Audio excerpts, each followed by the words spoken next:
So, Peter, why don't you tell us about the 1966 Cobra? Well, it was built by a gentleman, Steve Curle. Steve Curle is a New Zealander originally, but he was a racing mechanic of Emerson Fittipaldi. He's an outrageous mechanic. And then he got hooked up with CARROLL Shelby and Peter Brock, who was also apparently from New Zealand originally.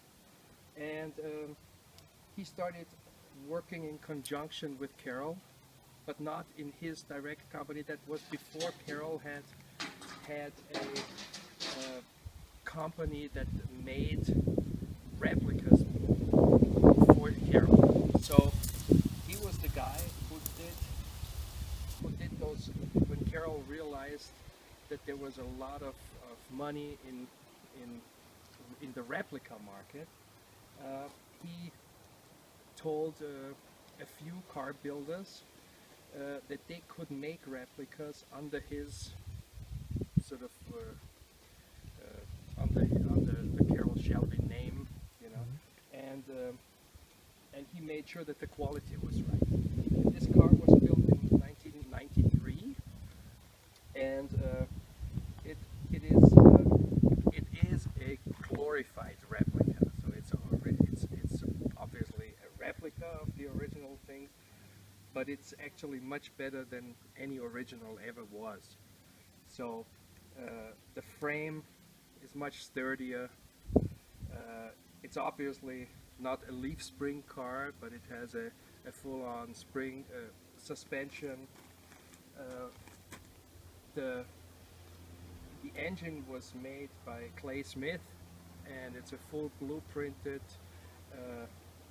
custom engine. Clay Smith is still to this day only doing Indianapolis engines and speedboat engines, and has titanium piston rods, titanium pistons, has a special crankshaft that I was waiting for over a year, you know, because it's a custom crank.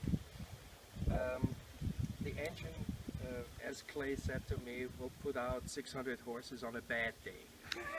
So it's really a powerful car. So it's a 351 though, that's bored out to Windsor. Yep.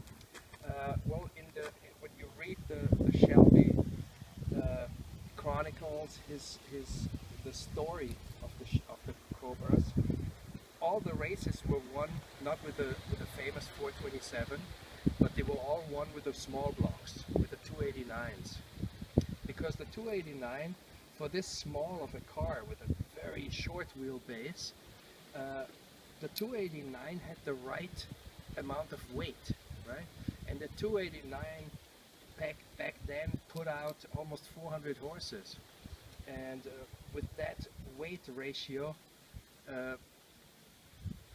when you go on the racetrack, oversteer and understeer, which is like oversteer is when the back stays the same and the front walks, right? And oversteer is when the back walks, right? And you have to help with the front tires.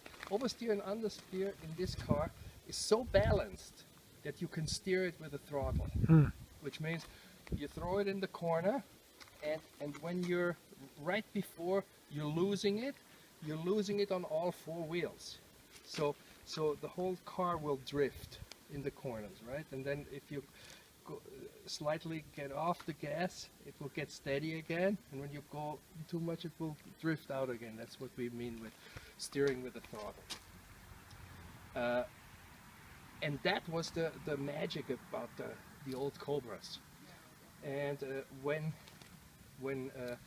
it was 67, 68, when Chevrolet came in with the big engines, with the 427s, then CARROLL Shelby felt he had to go and put 427s into this car, and the 427 had about 70-80 horsepower more than the 351, but it also had about 600 pounds more, which meant that in the corner, in the straight, the Corvettes couldn't hang with this thing. But in the first corner, right, the oversteer was so crazy, right, that you could barely keep it on the track. So tell to us, get the best out of all worlds, when I had the engine built, we wanted to have the weight of a small block, so a 351 Windsor, opened to about 420. So now you have 600 horses, much more than the original 427 had 450 horses, and this is a small block with 600 horses.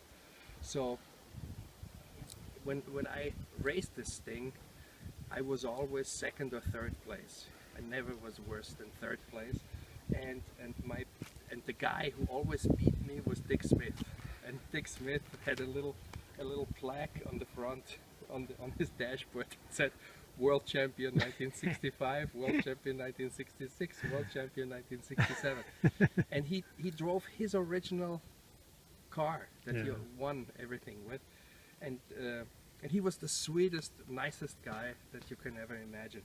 And he was just an outrageously great driver, you know. And he was about 15 years older than me, and still like beating everybody inside. It was great.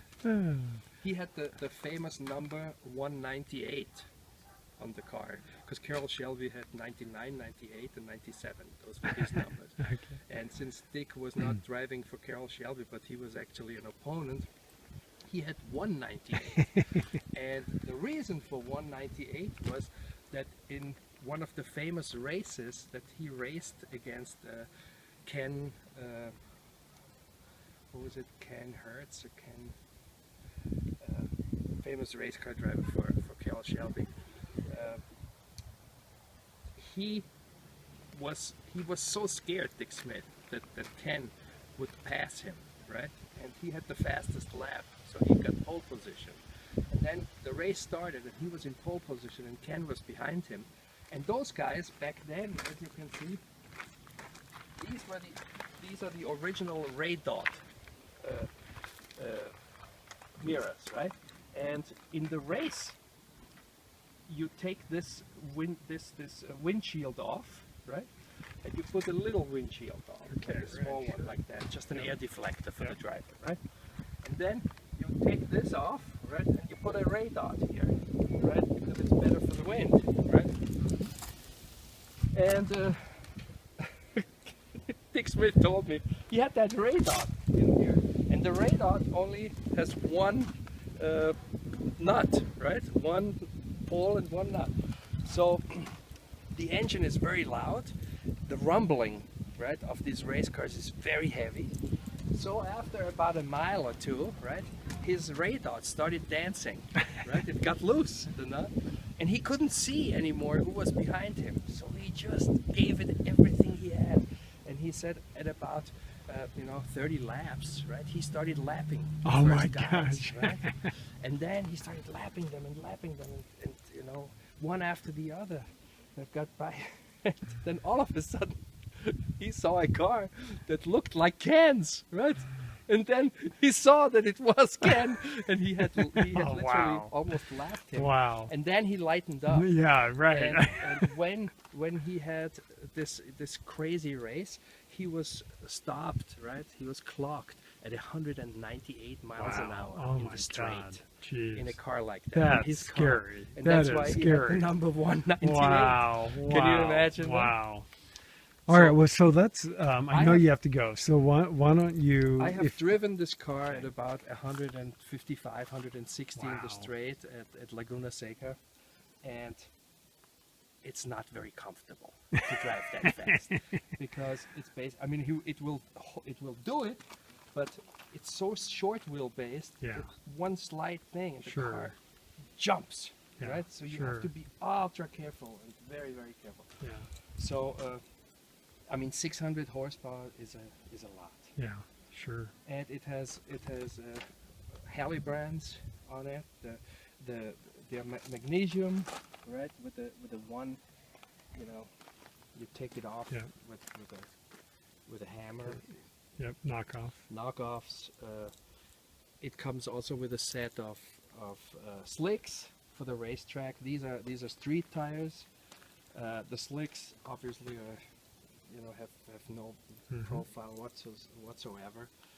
But on the racetrack, that's exactly what you want, because then it holds the street much better. What else is there to say? So what else? Can you open up the engine compartment and maybe we'll. Do you see anything in there that is worth noting? Well, everything is custom. It's it's a double barrel Hawley that is worked the best. I had Webers on the original. My first engine was a 289 that I got, and I blew it up in the first race. Because I was a race car driver in Europe. I drove rallies, and I'm used to high RPMs, right? And these engines, the originals that were in there, they don't have high RPMs, right? So when I got this engine, I said to Clay, I'm used to revving engines high. I have Ferraris that rev really high, Aston Martins and stuff. And he said, well, then we'll go titanium. And that's why I have all the titanium parts in there. And this So how much will rev at about 10,000 RPMs. How much do you have invested in the engine? The engine alone, I have about $75,000-$80,000 in the engine alone. And do you know about how many hours are on the engine? Well, I have 5,000 miles on the car. Yeah. Okay. So, a few races. Right. It's just a whole lot of fun. It's great. It's an amazing feeling. And everybody in America loves a Cobra. Today when I had it on the trailer driving it over, I got so many people that would honk and give me the thumbs up. It's just a real American icon. Oh. I wanted. While the Cobras were racing, no Ferrari ever won a race. So and that was all pretty much with this car. Oh, what about the brakes, or is there anything? The brakes are all disc. It's Yeah. all modern technology. Yeah. It has the big racing calipers on it, so it's very, very, very safe in that department. It's like a new technology chassis basically. It has like the Jaguar, the inside brakes. The gearbox is a Doug Nash, a 5-speed Doug Nash that will hold 1,200 pounds of torque, and I have almost 800. The differential is a racing differential, again, Posi obviously.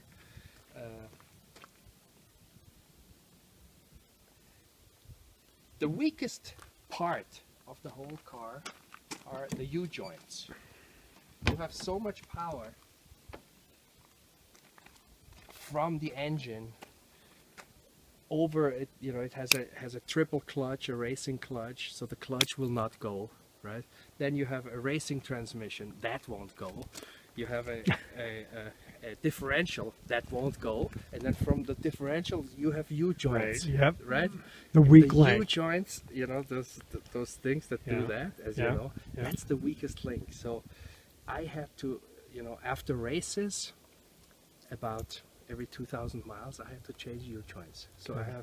I'm on my third set of U-joints, Okay. just because you have so much power. Yeah, And sure. then you step on it, and you feel, right? It just catapults you off, Yeah. and they take the beating, Yeah. right? Makes So, sense. but U-joints, they don't cost that much. I think it was 400, 500 bucks Yeah. a set of U-joints in the Sure, back. sure. But that's what will go. Okay. So now, how do you start it? you what's start it. the You have starting a procedure? you have a like the race cars have to have. You have down here an electrical switch, Okay. right? Yep. That has to be on. If should there ever be a fire, you have to immediately turn that off, right? That's a race thing. Then you just everything else is easy. You have here you have an electric fan. You don't need to have the electric fan on when you're running it. When you're on the racetrack, you need the electric fan too, and you just keep it on. Just step on the, and start it.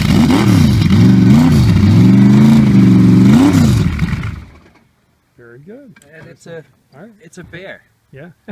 It's like to step on the clutch. Sure. You need a good muscle. Yeah, you need to have your hips replaced with titanium hips, right? No, it's fine. Yeah, Everything is good. And it's streetable. It's street legal. It's licensed. Yes. It needs 91 octane, obviously. Yeah.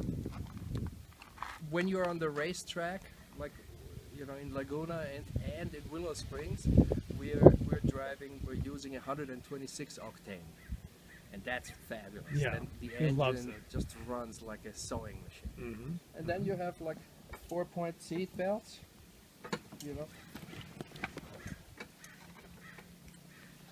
where you open the seat belts like this,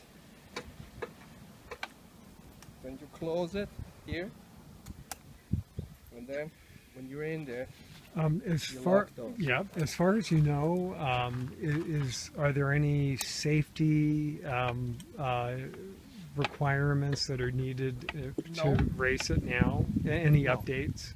No, Okay. no, it's perfectly race legal and street legal. Yeah.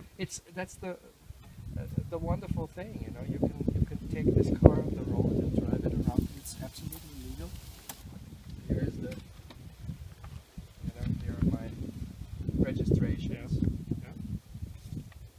Here, 2014 November, everything is here. Yeah. Okay. Great. Good. I have a second, because the Cobras don't have license plates in the front. Okay. So here's the official license plate. In Okay. case a cop stops Yeah, you, sure. you say, "Oh, it just fell off," Yeah. and they'll laugh. I mean, I have